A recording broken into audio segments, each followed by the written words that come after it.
Assalamualaikum warahmatullahi wabarakatuh. Perkenalkan, nama saya Nabila Aulia dari kelas 11 IPA 2. Di sini saya ingin mempresentasikan materi sejarah. Judulnya yaitu Perang Padri. Pengertian Perang Padri. Istilah padri berasal dari kata pidari atau padre yang berarti ulama yang selalu berpakaian putih. Para pengikut gerakan Padri biasanya memakai jubah putih, sedangkan kaum adat memakai pakaian hitam.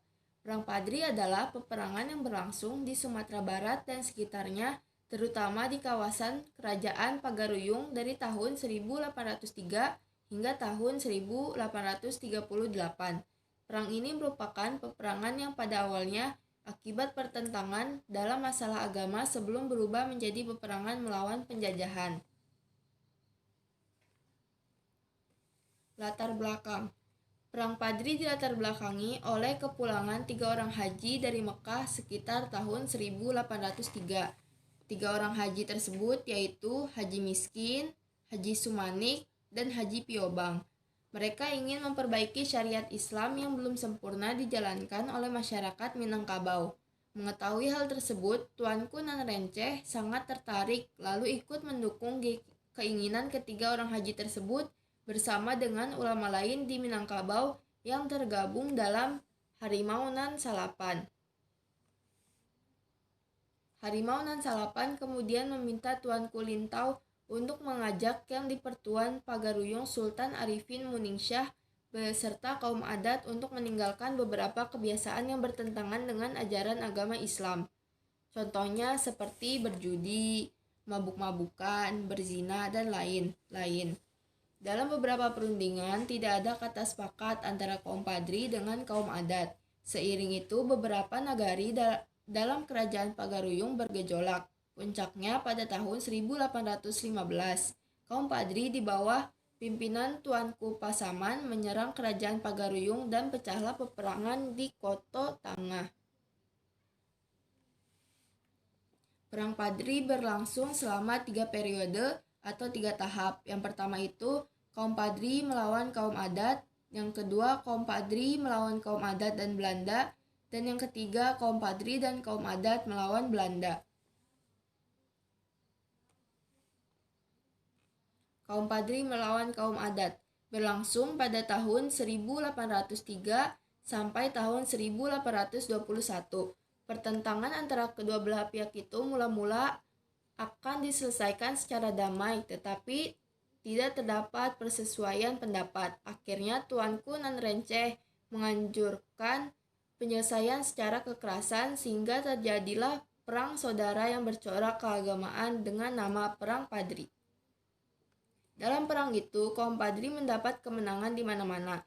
Sejak tahun 1815, kedudukan kaum adat makin terdesak karena keluarga kerajaan Minangkabau terbunuh di tanah datar sehingga kaum adat dan keluarga kerajaan yang masih hidup meminta bantuan kepada Inggris.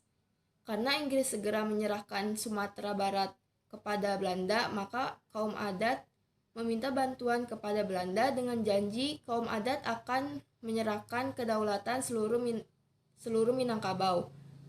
Permintaan itu sangat mengembirakan Belanda yang memang sudah lama mencari kesempatan untuk meluaskan kekuasaannya ke daerah tersebut.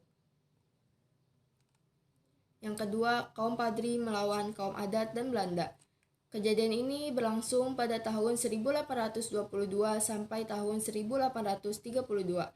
Belanda berhasil memenangkan Perang Jawa. Pasukan Belanda dikerahkan untuk berfokus pada Perang Padri dengan kekuatan tambahan dari kaum adat. Pada masa ini juga terjadi gencatan senjata karena pecahnya Perang Diponegoro yang melibatkan konflik besar di seluruh Jawa. Belanda melakukan mediasi dengan kaum Padri untuk berdamai melalui perjanjian Masang pada tanggal 15 November 1825.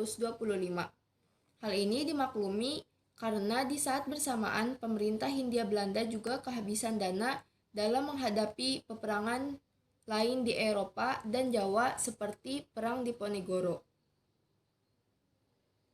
Yang ketiga, kaum Padri dan kaum adat melawan Belanda. Kejadian ini berlangsung pada tahun 1832 sampai tahun 1838. Periode ini merupakan perang puncak dari Perang Padri. Padri dan Adat mulai berdamai dan melawan Belanda bersama. Perang ini dipimpin oleh Tuanku Imam Bonjol. Pada tahun 1831, semua rakyat Minangkabau dan kaum Padri melakukan penyerangan terhadap pasukan Belanda dan menjadi salah satu perang semesta yang melegenda. Tuanku Imam Bonjol melakukan pengungsian dari Bonjol ke Marapak karena tanggal 16 Agustus di tahun 1837 Bonjol dikuasai secara keseluruhan oleh pemerintah Belanda. Perang Padri berakhir dengan penangkapan dari Tuanku Imam Bonjol. Akhir dari Perang Padri. Pertempuran yang berlangsung tidak menemui titik terang dalam hal penyelesaian. Tuanku Imam Bonjol kemudian menerima surat tawaran berunding oleh residen di Padang. Tawaran ini kemudian disanggupi oleh Imam Bonjol. Perundingan dilakukan tidak lebih dari 14 hari. Bendera putih akhirnya dikibarkan. Tuanku Imam Bonjol kemudian diminta datang ke tempat perundingan, tepatnya di Palupuh, tanpa membawa senjata. Tapi ternyata Tuanku Imam Bonjol dijebak oleh pihak Belanda. Peristiwa ini berlangsung pada bulan Oktober tahun 1837. Ia ditangkap dalam kondisi sakit, setelah itu diasingkan ke Padang, selanjutnya dipindahkan ke Cianjur dan Ambon. Setelah kurang lebih 27 tahun diasingkan, tepat pada tanggal 8 November tahun 1864, Tuanku Imam Bonjol wafat. Dampak Perang Padri. Yang pertama itu tertangkapnya Tuanku Imam Bonjol. Yang kedua, Belanda semakin berkuasa di Pulau Sumatera. Yang ketiga, Belanda berhasil memperluas wilayah kekuasaan. Yang keempat, Belanda bertambah jaya dan makmur. Yang kelima, terjadi perang saudara antara kaum adat dan kaum Padri. Dan yang terakhir, banyak tentara yang gugur dalam peperangan. Nah, mungkin itu saja yang bisa saya sampaikan. Kurang dan lebihnya mohon maaf. Wassalamualaikum warahmatullahi wabarakatuh.